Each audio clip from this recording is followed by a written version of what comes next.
दोस्तों, target with PS Parihar channel में आपका स्वागत है।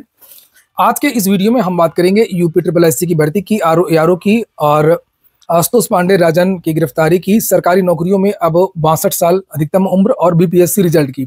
तो वीडियो को जल्दी से लाइक कर दें, शेयर कर दें। जिन छात्रों ने चैनल को अभी भी सब्सक्राइब न किया हो तो जल्दी से सब्सक्राइब कर लें ताकि आप लोगों को इसी प्रकार की ऑथेंटिक अपडेट सबसे पहले मिलती रहे। आगे बढ़ने से पहले एक सूचना है उन विद्यार्थियों के लिए जो विद्यार्थी किसी भी प्रतियोगी परीक्षा की तैयारी कर रहे हैं। वे सभी अभ्यर्थी टेस्ट बुक के इस बेस्ट ऑफर का लाभ ले सकते हैं जिसका नाम है सपनों की उड़ान। 14 और 15 नवंबर यहाँ पर देख सकते हैं, ये इसकी लास्ट डेट है। आज ये जो ऑफर वो समाप्त हो जाएगा। इनका एक ईयरली पास होता है जिसमें आप लोगों को सभी भर्तियों के मॉक टेस्ट 1 साल के लिए मिलते हैं जिसका नाम है पास प्रो। उसकी कीमतें इस ऑफर में केवल 439 रुपए कर दी गई हैं। 1 साल तक आप लोग सभी भर्तियों के मॉक टेस्ट में हिस्सा ले सकते हैं, चाहे वो UP triple SC, UPPSC, SSC, railway, bank, कोई भी भर्ती हो, सभी भर्तियों के मॉक टेस्ट दे सकते हैं। मॉक टेस्ट की संख्या इसमें 80,000 है। 800 से ज्यादा भर्तियां कवर की गई हैं। 12 से अधिक भाषाओं में आपको मॉक टेस्ट इसमें मिल जाएंगे। एक बात और कि अगर आप परचेज करेंगे तो इसमें एक कोड लगा देंगे TWP, तो आप लोगों को 12% की और एक्स्ट्रा छूट मिल जाएगी। लिंक मैंने इसके डिस्क्रिप्शन बॉक्स और कमेंट बॉक्स में उपलब्ध करा दी है।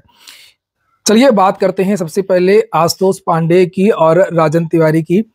और जैसे कि आपको पता है कि कल एक वीडियो वायरल हुआ था, आरओ में कुछ छात्रों को वहां से उठाया गया था। उसमें से कल आशुतोष पांडे को भी उठाया गया था। गिरफ्तारियां तो कल बहुत ज्यादा हुई थी, ज्यादातर छात्रों को छोड़ दिया गया था और कुछ छात्रों को जो है डिटेन करके रखा गया था। उसमें से एक आशुतोष त्रिपाठी भी हैं और राजन को भी गिरफ्तार कर लिया गया। तो कोशिश की जा रही है कि आशुतोष पांडे और राजन की भी जो है रिहाई हो जाए आज। चूंकि बहुत सारे छात्र पूछ रहे थे कि सर क्या हुआ, छूटे कि नहीं छूटे। कुछ ग्रुप्स में बातें वायरल हो रही कि दोनों लोग छूट गए हैं, तो नहीं, अभी ये 2 लोग नहीं छूटे हैं, बाकी सभी को छोड़ दिया गया है। रही बात धरना प्रदर्शन की, तो धरना प्रदर्शन अभी चल रहा है। विद्यार्थियों की संख्या थोड़ा सा कम जरूर हो गई है, लेकिन इन विद्यार्थियों का जो धरना प्रदर्शन है वो आरओ के विद्यार्थियों का। पीसीएस वाले ज्यादातर जो छात्र वो चले गए हैं और चूंकि चर्चाएं भी हैं कि पीसीएस की जो परीक्षा है वो जल्दी हो सकती है।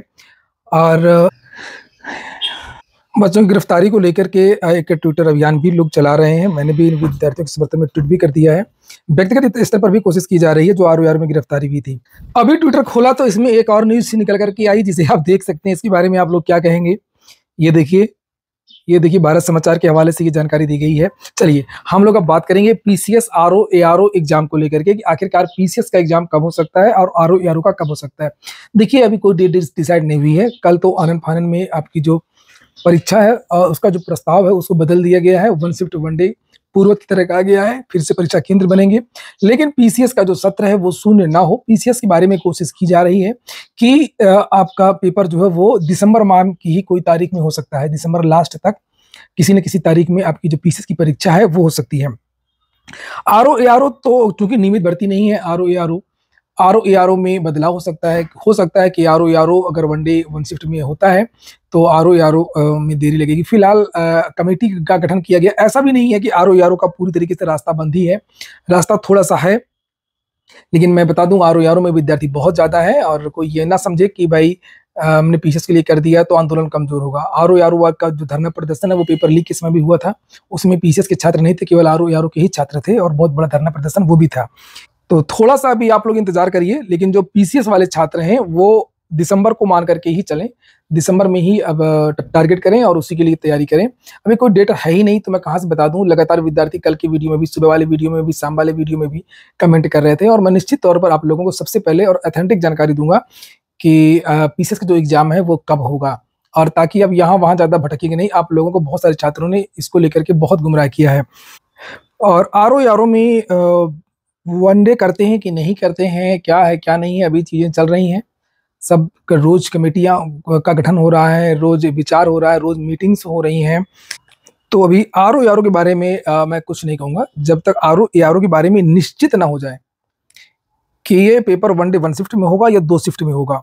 और अगर 1 डे 1 शिफ्ट में होता है तो फिर ये जो परीक्षा वो आपकी मार्च में चली जाएगी।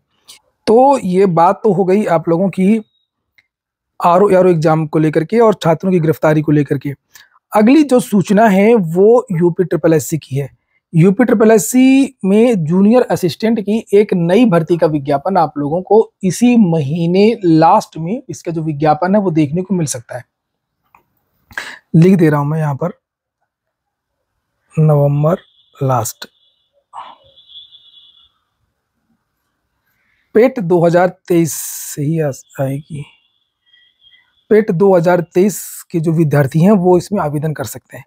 पदों की संख्या के बारे में अगर जानकारी दूं तो लगभग 2000 के आसपास पद हो सकते हैं नई भर्ती में।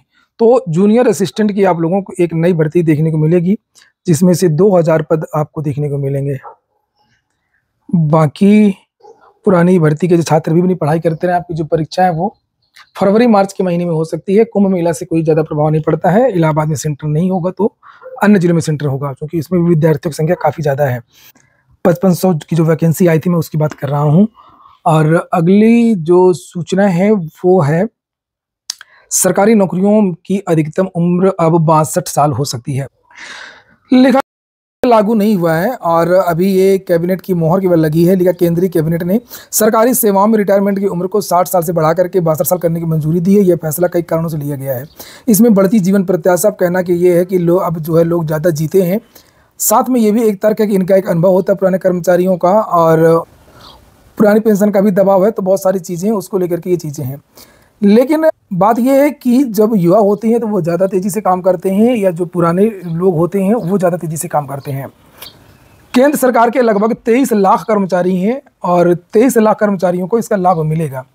तो ये कर्मचारियों को खुश करने के लिए ये एक सरकार का प्रोपेगेंडा हो सकता है। लेकिन अगर ये चीज़ें लागू हो गई तो फिर जिनकी नौकरी लग जाएगी वो ज़्यादा समय तक नौकरी करेंगे और नए युवाओं को जो है वो नौकरी नहीं मिलेगी।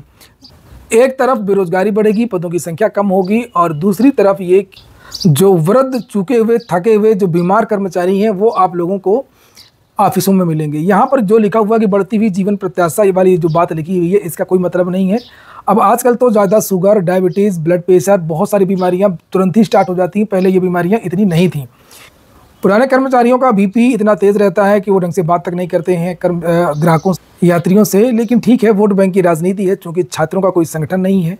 छात्र चूँकि वोट बैंक होते नहीं हैं, इसलिए उनकी मांगों को ध्यान नहीं दिया जाता है। और अंतिम सूचना है बीपीएससी की TRE-3 रिजल्ट को लेकर के। मैंने कल वीडियो बनाया था, आप लोगों ने देखा होगा। मैंने जानकारी दी थी कि अब इसकी उल्टी गिनती शुरू हो गई है। बीपीएससी शिक्षक भर्ती का जो रिजल्ट है वो अब किसी भी समय जारी हो सकता है। आज मीटिंग भी चल रही है बीपीएससी में। सारे मेंबर, सारे आयोग वगैरह के जो कर्मचारी हैं वो पहुंच गए हैं, और जैसे ही सब कुछ चीज़ें ठीक हो जाती हैं, सब सहमति बन जाती है, तो आज ही 1 to 5, 6 to 8 का रिजल्ट जो है वो एक साथ जारी हो सकता है। प्राइमरी और अपर प्राइमरी दोनों का जो रिजल्ट है वो आज ही जारी हो सकता है। क्योंकि इसका रोस्टर मिल गया था, रोस्टर को लेकर के नोटिस भी बीपीएससी ने जारी किया था। तो पहले प्राइमरी, अपर प्राइमरी और उसके बाद फिर आपका माध्यमिक और उच्च माध्यमिक का रिजल्ट जारी होगा। आज के वीडियो में इतना ही। पूरा वीडियो सुनने के लिए बहुत बहुत धन्यवाद।